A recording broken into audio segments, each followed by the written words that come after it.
Much, Sam.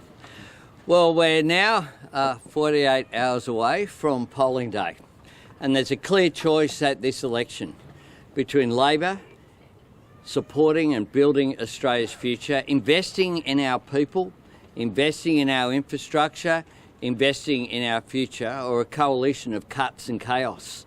That's what's at stake between now and Saturday. And can I say that here at this school, I want to thank the boys and girls here for the wonderful warm welcome. It really is uplifting. These kids give you hope for the future, like every time I go into a childcare centre. But I'm also reminded of what we're doing. In early education, we're making a difference with the 3-day guarantee for cheaper childcare that the coalition have said they'll get rid of. They've said that they'll bring back the activity test that makes it harder, particularly for disadvantaged parents, whether that be a single parent or people from disadvantaged positions, to get access to childcare. We'll invest in childcare infrastructure as well, something that the coalition have never done and have not said that they support. When it comes to education, of course, the government that I was proud to be a part of under Kevin Rudd and Julia Gillard instituted a review of what's the funding that every student needs to be their best. And that was put in place, and then the coalition came into government in 2013, and the 2014 budget ripped $30 billion out of education and $50 billion out of health funding. And that has meant that a wasted decade has been there of not delivering that better and fairer schools funding that Australian young people deserve.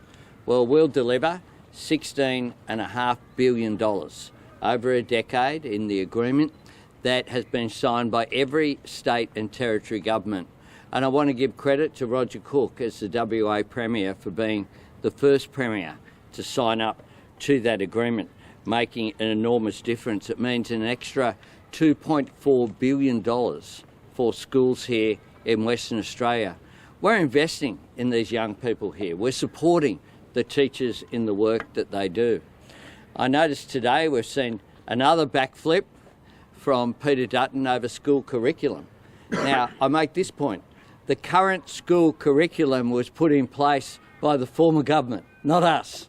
But they've looked for culture wars in every corner that they can find one. Every dark corner is where they're looking.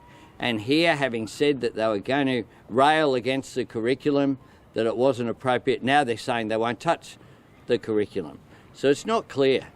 But if you can't keep a policy for 3 days, if you're going to an election saying we'll tell you what the cuts are going to be after polling day, which is what Peter Dutton has explicitly said during the debates, then how can you be trusted to have a mandate over the next 3 years? What we have done is put out very clearly our propositions before the Australian people. We haven't done it at the last minute, just during an election campaign. We've done it over a period of time, including going way back to last year, which is when we announced our 20% of HECS debt and when we announced our free TAFE. I want these young people to be able to go to TAFE or to university in their future years. We'll invest in it. We know that as part of their costings, they are saying where some of the cuts will be. They're saying the cuts will be getting rid of free TAFE. They're saying it'll be getting rid of the Housing Australia Future Fund that'll provide for more housing supply. They're saying they'll get rid of the National Reconstruction Fund. That's a part of a future made in Australia, working hand in hand with Roger's plan for a future made in WA. But that's before you also get to the $600 billion that they'll need for their nuclear fantasy. Peter Dutton has 2 days left to visit a nuclear site. There's one here in Collie. I've been there twice. I went there last year when there was a whole lot of dirt and levelling of the grounds in order to put in a large-scale battery that's being exceeded now in size here in WA in a couple of other places. And now we visited there just last week. I'm not quite sure how he thinks this nuclear fantasy is going to work, because the battery, of course, is located in a place where it can connect up with the transmission lines that are currently connected to the coal-fired power station that will close in 2027. They sat back and watched 24 out of 28 coal-fired power stations announce their closure when they were in government. They announced 23 different energy plans and didn't land one. We've got one plan, we've landed it. It's for renewables, backed by gas, backed by hydro and backed by batteries. We are backing Australia's future. They're sacking Australian public servants who provide services and advice, including, of course, in Veterans Affairs. There's a lot at stake in this election as we go forward. I'll continue to campaign over the next couple of days. We will visit every state in the Commonwealth, but there's no better place to start than in engaging with some of our youngest Australians, because they certainly are our future and we want to build a better future for them. I'll hand to the Premier, then we're happy to take some questions. Thanks very much, Prime Minister. It's great to be here at Winthrop Primary School, and I want to acknowledge Sam Lim, the hard-working local member, has done such a great job representing this community. Welcoming back the Prime Minister to Western Australia, and he's pretty much a local, and it's fantastic to see him here again. Deputy Prime Minister Richard Marles, who plays such an important part, particularly for our defence industries in Western Australia, but also to acknowledge Kim Giddens, the member for local state member, the member for Bateman. And my government and the Albanese Labor government are working in partnership to deliver for WA schools, with a partnership that ensures that every school in WA is fully funded by 2026. It builds on my government's support, including through the WA Student Assistance Payment. $150 for every kindy and primary school student, $250 for every secondary student. And for those who are interested, I can announce that today 100,000 Western Australian families have applied for the latest round of the WA Student Assistance Payments. It's another cost of living measure, working with the Albanese government day in, day out, to help WA families with the cost of living burden. And speaking of real money, the Albanese Labor government have committed to the Better and Fairer Schools program, which is an outstanding outcome for WA schools. We signed the agreement, the first state to do so, and it will has reached a further, and in February we reached a further agreement to increase funding by another 5%. So what this means is that an additional $785.4 million from 2025 to 2029 will be provided to Western Australian schools, bringing the total additional investment in WA public schools to approximately $1.6 billion. And that's a fantastic outcome. It's a great outcome for WA students, it's a great outcome for WA teachers, and it's a terrific outcome for WA families. So many Western Australians have an important choice to make this Saturday, and the choice is clear. Do we build Western Australia's future with Anthony Albanese, or do we go backwards under Peter Dutton? As I've said before, Albo is a friend of WA. He gets WA. And the Prime Minister and his Cabinet have been here on so many occasions, and it's great working with a trusted partner in Canberra to deliver great outcomes for Western Australians. Sam Lim does such a good job representing this local community. He is an important part of the Albanese team and deserves the support of the Tangney electorate on Saturday. The Liberals and Nationals have already announced large cuts to the WA public sector. They'll rip $17 billion of support for our critical minerals jobs across Western Australia. The fact they could not back the production tax credit scheme is an important indication that the Liberals and Nationals simply are opposed to WA jobs and opposed to prosperity in the Western Australian community. And of course, let's never forget the nuclear power fantasy that Peter Dutton has prosecuted. If he was down there with the Prime Minister and I last week, he would have seen that Collie has already begun the clean energy transition. Banks upon banks of batteries taking this state forward. But of course, he doesn't go to Collie. And he will never be the beneficiary of seeing the evidence that the clean energy transition has well and truly begun in Western Australia. And finally, we should never forget that Peter Dutton opposed the WA's fair share of the GST. The GST deal, which is so fundamentally important to Western Australia, our fair share of the GST, and that opposition should send a chill up the spine of every Western Australian. We are living in difficult times. Western Australia is in a geopolitically uncertain area. And in these uncertain times, you need trusted and you need experienced leadership at the helm. And only Anthony Albanese will provide that leadership to continue to take Western Australia forward. Now I hand you back to the Prime Minister. Thanks so much, Roger. I'll go to the West. The West. That's where we are. Nice work. Prime Minister, this election, possibly more than many, has been characterised by mistruths and accusations of lying all round. Is this why you didn't pursue the truth in political advertising legislation as vigorously as the campaign finance overhaul that was put up at the same time? And would you like to have another crack at that truth in ads legislation? I would. We tried to do a range of legislation which we didn't have support for from the coalition. Prime Minister, I'm going to locals first and then we'll go around. So, will the new version of nature positive laws be compliance only, and do you need to be upfront about that detail while you're in WA next to Roger Cork, who called the previous version a threat to WA jobs? I've said very clearly that what we will have is in accordance with what was recommended by the Samuels review that was commissioned, I remind you, by the coalition. What we'll have is a policy that's good for industry. I've met with Rebecca already from the Chamber of Minerals here in WA. I've had discussions with the Premier here. We've had discussions with conservation groups. What I want is something that's good for business and good for sustainability, and that's what they want as well. Will it be compliance That's what only?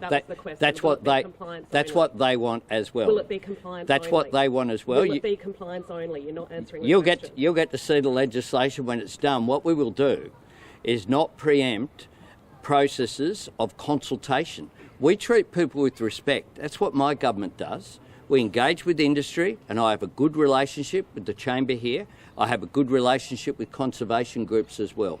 We will treat people with respect. We'll engage constructively with the WA government and other state governments as well, and we'll produce an outcome that's very positive. Prime Minister, if I could ask just on some quotes from Tony Blair recently. He's warned that any plan to phase out fossil fuels for all countries around the world in the short term is, quote, doomed to fail.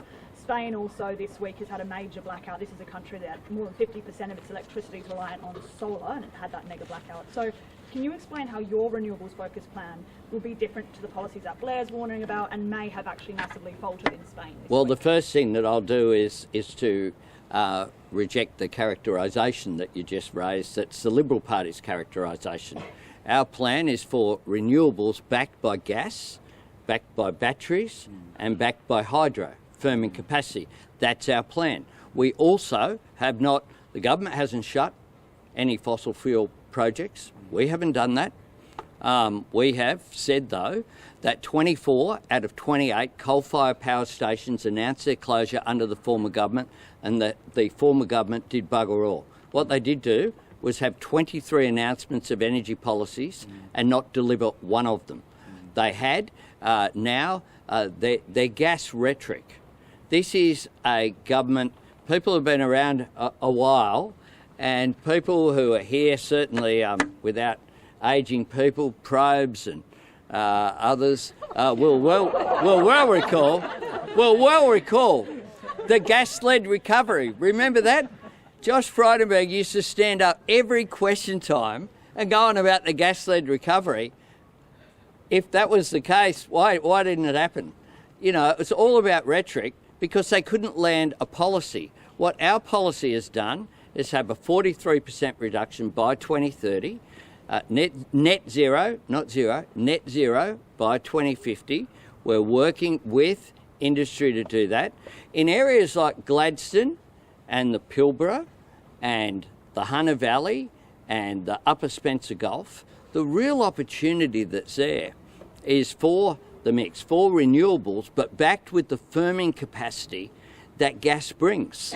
That's why me and this bloke are on exactly the same page when it comes to energy here in WA Taking up fossil fuels isn't doomed to fail then? and right around Australia. Not doomed to fail. Right around Australia. 24 out of 28 coal-fired power stations announced their closure under the former government. And if Peter Dutton actually was brave enough, had the courage to visit one of his nuclear sites, he could visit the site in Queensland, and what he'd see is a coal-fired power station that isn't operating. Why is it not operating? Because towards the end of their life, there's issues with water, there's issues with ageing of these coal-fired power plants, and they're shutting down, and they're unreliable. That is something that has caused unreliability in the system. And that's why our plan for energy was backed not just by the conservation groups, but backed by the Business Council of Australia, the Australian Industry Group, and other businesses as well. So not Now, doing it fail. now I've got to make up to Andrew by giving him the next question, and then we'll go to Claire. Prime Minister, what do you say to voters who say that your offering lacks ambition? That we have put in place during our first term, which has been a difficult time to be in government. We have inflation, headline 2.4, underlying down to 2.9. It was 6 when we inherited it. That's been a key task. At the same time, real wages have grown. Unemployment's still low at 4.1. There are economists around. I met one of them in the foyer of my hotel this morning who was writing articles in a national publication that said that you've got to get a boost in unemployment. You basically have to see, in order to get inflation down, people need to lose their jobs. That's not the Labor way, and it's not the Australian way. What we've managed to do is to do that whilst we've provided cost of living relief. But I tell you what vision looks like. Vision looks like the schools funding agreement. Better and fairer schools funding. We didn't promise that at the last election, that we'd deliver it, but we have. Agreements with every state and territory, and the last agreement signed up with the Crisafulli government of Queensland on the day before our budget on March 24 of this year. That's something that where we've exceeded expectations. We're dealing with the transition to clean energy. We're dealing with cheaper childcare and making a difference there. Free TAFE. TAFE was on the verge of collapse in some places because of a lack of investment. We have put TAFE at the centre of the vocational education and training system. And I'll raise one more because I've raised the youngest Australians, the oldest Australians as well. Aged care. We have put in place the biggest reforms of aged care this century, bar none, making an enormous difference for older Australians to get the respect and dignity that they deserve in their later years. When we came to office, the title of the interim report of the Royal Commission was in one word: neglect. Neglect. That's what we were left with. People said we couldn't get, during the last campaign, 99% of nurses are back in nursing homes. 99% of the time. Coalition said that was a fantasy, couldn't be done. We've done it. We're paying aged care workers more. We're paying childcare workers more and early educators. We are making sure, I don't pretend to be a revolutionary. I'm a reformist, putting in place sensible mainstream reforms in a mainstream government that is making a difference for Australians, working with business and working with unions and working with civil society. Claire, we'll go here and then I'll go over that side. Your opponent has been saying a lot lately that the national polls don't reflect what he's seeing on the ground in seats in places like this in the outer suburbs of Australia where people are doing it really tough, and that this election will be some kind of referendum on the handling of cost of living. Now, yesterday you pointed out that the coalition opposed most of Labor's measures and that people would be worse off under the coalition. But is it your belief that Australians will thank you for being slightly less worse off than they would have been otherwise? Because it is the case that costs of groceries, electricity, insurance and other things have gone up, even if by not as much because of your measures. It has been a difficult time for governments around the world. We've had the biggest global inflation issue since the 1980s and the biggest energy crisis since the 1970s. We've had to deal with that, and we've had to deal with it in the wake of COVID, of course, as well, still having an ongoing impact on supply chains. But what we have done, if you're an aged care worker and your pay has increased by more than 20%, you know that that has occurred and made a difference. If you're working in a mine and same job, same pay has given you, as someone I've met has got, $34,000 additional in your pocket, you know that has made a difference. If you're someone on the minimum wage, you know that the 3 increases that we have had and the increase that we're asking for going forward has made a difference as well. We know that people have been doing it tough. That's why we took the difficult decision to change the legislated tax cuts. We're upfront about it. We changed our mind. We went because we weren't prepared to sit back when people were doing it tough and say, no, we'll just keep giving $9,000 to myself and to every politician, but people who work in Parliament House, the cleaners and some of the essential workers who keep the joint going, well, you're not going to get a tax cut at all. And you know what? At this election, it is about 2 things. It is about the fact that Peter Dutton opposed every cost of living measure because he had a view that if people were worse off, it would be better off for him politically. So some of the things that he has blocked are extraordinary. I got a question this morning from someone on a radio station about funding for emergency accommodation for women and children escaping domestic violence. I am outraged that the Coalition and the Greens blocked the Housing Australia Future Fund that has in it a component for women and children to be able to get emergency accommodation and to be able to transition then into social housing. You know, these things do make a difference. They're real. But most importantly, I think people vote about the future. And our future offer is for tax cuts, is for 20% off student debt, is for 5% loans, is for increased energy bill relief, is for increased support for childcare, is for these cost of living measures while building Australia's future in the long term. Peter Dutton's offer is higher taxes.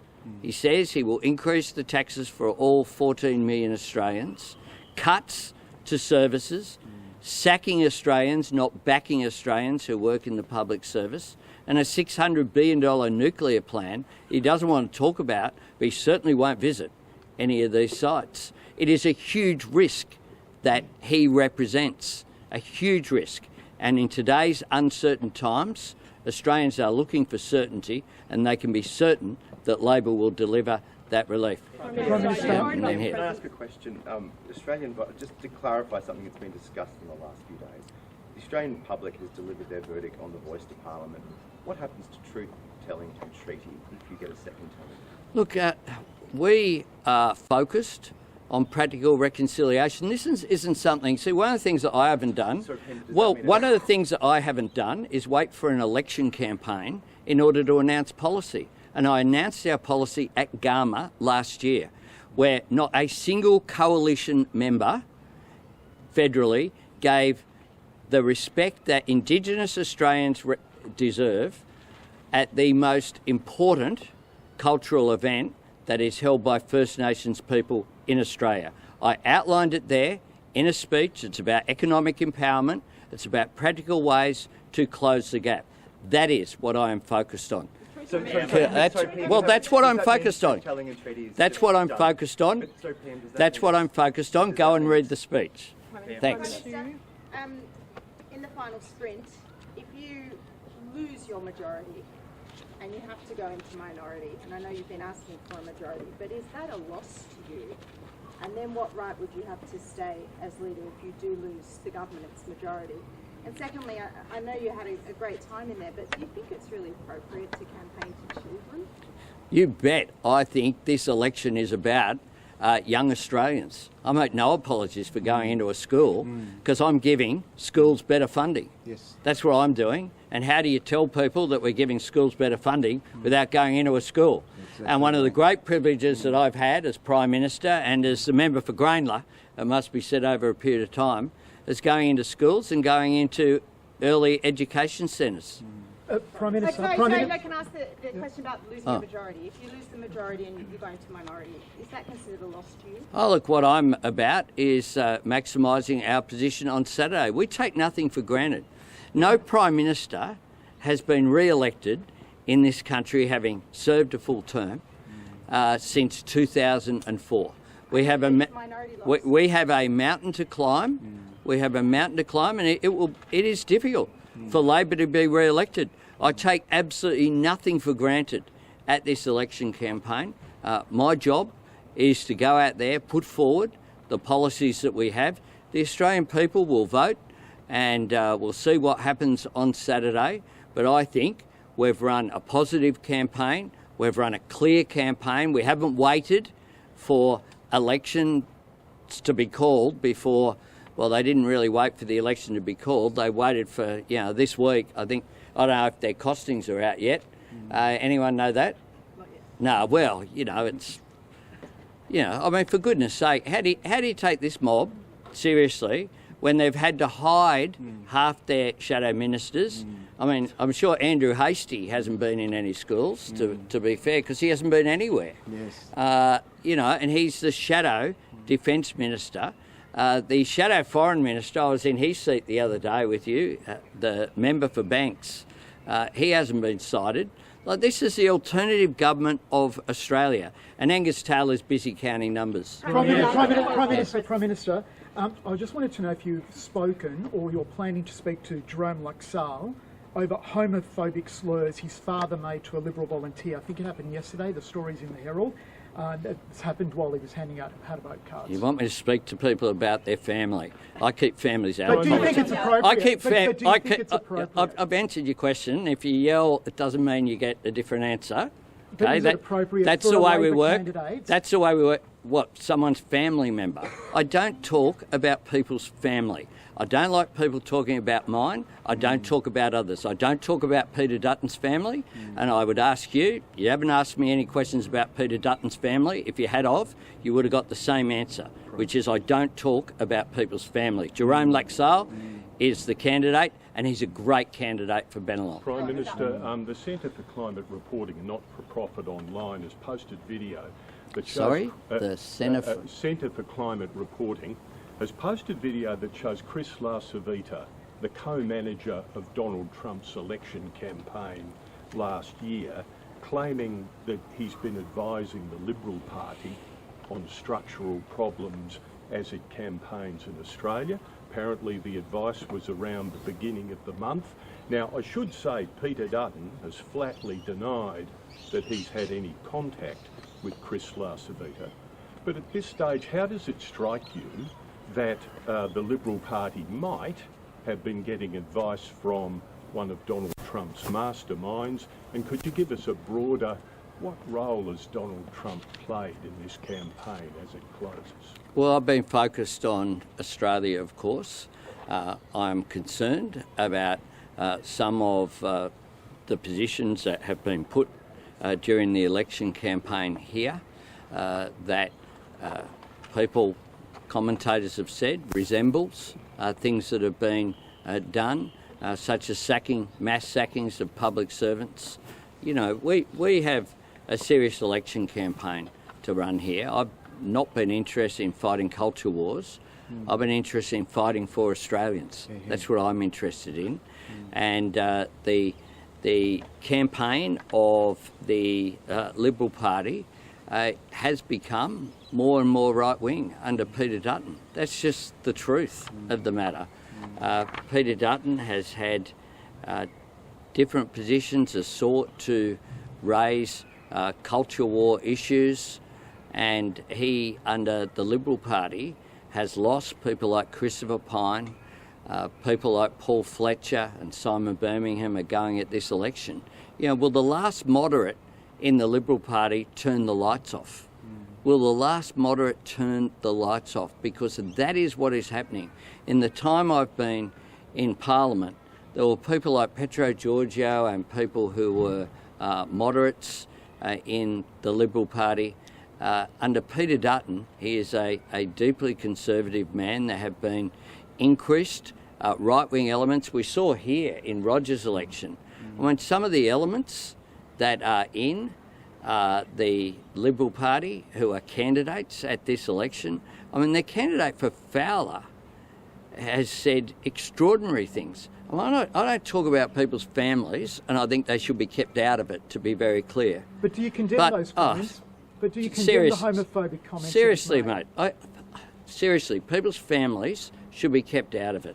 And frankly, it's beneath you to ask whether I support homophobic comments, because of course I don't. Of course I don't. And frankly, it's offensive. Even suggest it. You would condemn it, but though. I don't attack people's families, is what I don't do. What I don't do, and I don't think people should. What I'm concerned about in terms of people handing out is the mass handing out of exclusive brethren, or whatever they're calling themselves these times.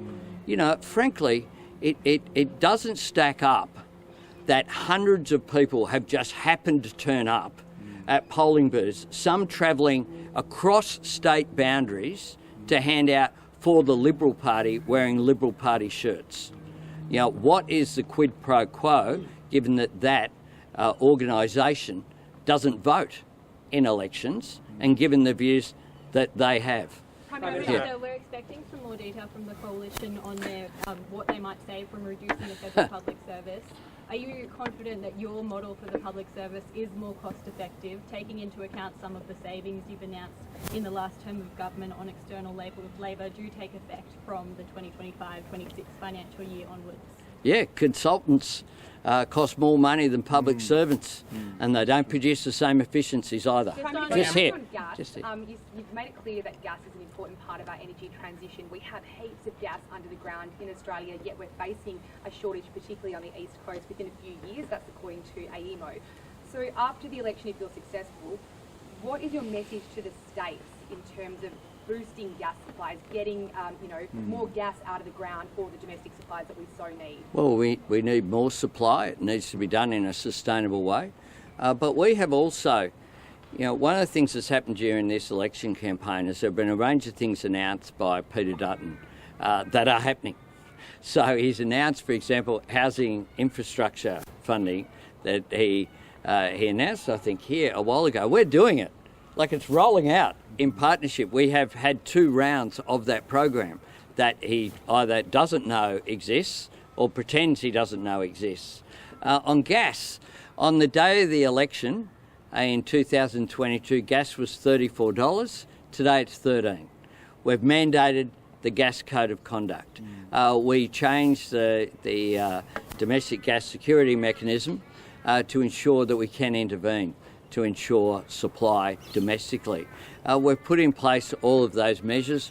All Peter Dutton has, a bit like his defence policy, is a blank media release with a headline on the top and no detail. Just there. There. Can we hear from the Premier on there and there? Premier, do you think the federal government... Sure, hang on a tick. We'll do a couple and then... Because I'd already said there. From the viewers of SBS World News, from me quickly, does the government, if re-elected, plan to reintroduce religious discrimination legislation that was shelved because of lack of support?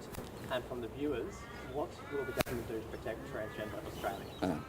Well, we, on the first issue, one of the things that I've said, and I maintain my position, is that you need broad support for legislation. We weren't able to receive that. This is the last time in Australia, the last time that you would want to have a divisive debate about religion. So I'm up for legislation that has broad support, but we do not need further issues created. I've been about turning the temperature down, not up, on those issues, which is what social cohesion requires. And on the last, I just respect people. Sorry. Just on Jane's question further to it. Yep. In Victoria, for example, you've got the Bass Strait reserves are being depleted. You've got a Victorian Labor government that's been dragging its feet for years on extracting gas. What do you say to Jacinta Allen the rest of the Labor Party in Victoria? Oh, look, I'm not going to speak for Victoria. I can speak for Western Australia, where I say that we understand and know that gas will provide a very important fuel as part of the clean energy transition. That's why we've continued to make sure that we support our oil and gas industry, not only to reap the rewards of providing gas to their overseas customers, but also to make sure that we've got energy security in Western Australia. And a hallmark of successive Labor governments in Western Australia is to implement a domestic gas reserve to ensure that local industry and local residents or households have access to affordable, reliable gas. So I'm not as experienced as this guy on that show. Hang on, Chloe. I'm happy if the Premier wants to. No, you can have a question if you want. Here you go. I wanted to ask you about student debt. Something like one in Sorry about. student debt. Right, sorry. Yeah. Something like 1 in 4 voters have already cast their ballot. What's your intel telling you? Is your HEC step policy translating into votes from a demographic that tends to favour the Greens? Look, we'll find out on Saturday, but there is a big difference between us and the coalition. We support cutting HEC's debt by 20%. They don't. Just here. Prime Minister, overnight we learnt that the US economy went backwards by 0.3% in the first quarter. Are you worried about the risk of recession in Australia, and do you think Donald Trump has lost the plot? Our government has presided over growth in every quarter since we've been in office, unlike, it must be said, a whole lot of the advanced economies around the world. And we continue the briefings that I've had during the campaign from Treasury that I expect there to be future growth. So one of the other, and I'll conclude with this, one of the other, I think, distinctions in this campaign is I'm optimistic about Australia's future. I want to not just talk us up, but raise us up as a nation. Peter Dutton spends every waking moment trying to talk Australia down, trying to divide Australians, and that does nothing for confidence in the economy, which is so important. And we have, if you look at all of the figures, inflation heading the right way, interest rates heading the right way, with started to rise before the election, now started to fall. Unemployment being low, indeed the lowest average unemployment rate it has been in 50 years of any government, and more than 1 million jobs created, more than any government since Federation has been created. If you look at all of that, positive economic growth in every single quarter going forward, that's something, and why we say that we're turning the corner. But we need to keep going. You can't afford to just press the pause button and stop, because the world will go past us. And with some of the US trade issues will present challenges to the global economy. Australia's exports to the US are under 5% of our total exports.